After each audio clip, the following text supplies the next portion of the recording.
wananchi, lakini tukaweza una peo na DCP, peo na DAP, Eugene Wamalwa, peo Jubilee ya Matiang'i. All these when you consolidate, I do not think Ruto will be able to stand up to that. Niwe seju waweta waweta kana baada kuitwa wacha Mumboni North Uda na Maendeleo chapter minor candidates. Mana ina 2 candidates. Yeah. It is okay. Mama nati embesa.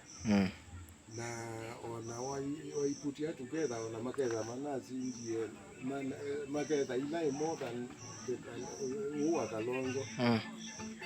It is irrelevant because then they were in business. Makeza money in business.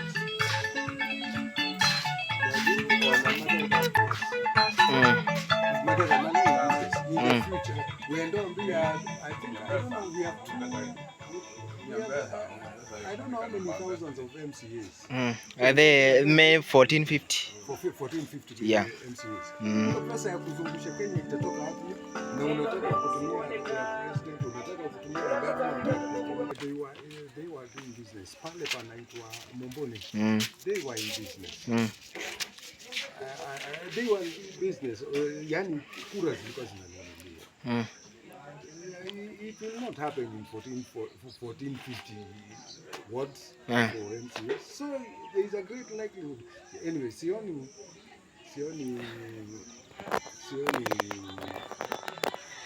Mesinda to stand up to here in Mukambani.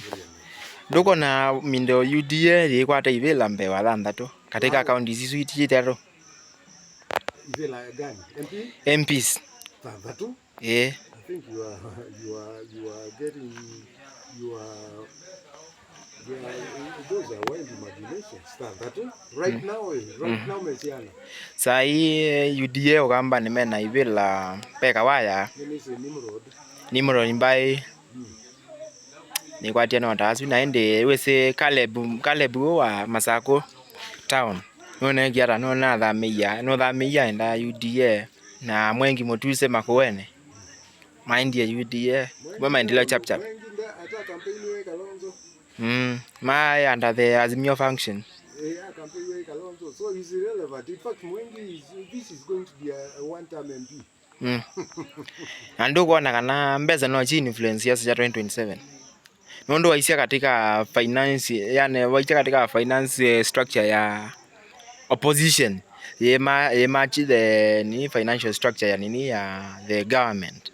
Government mena mbesa monombe wa azuyange. It is okay, we take the money, we eat it, but kura si siri yako.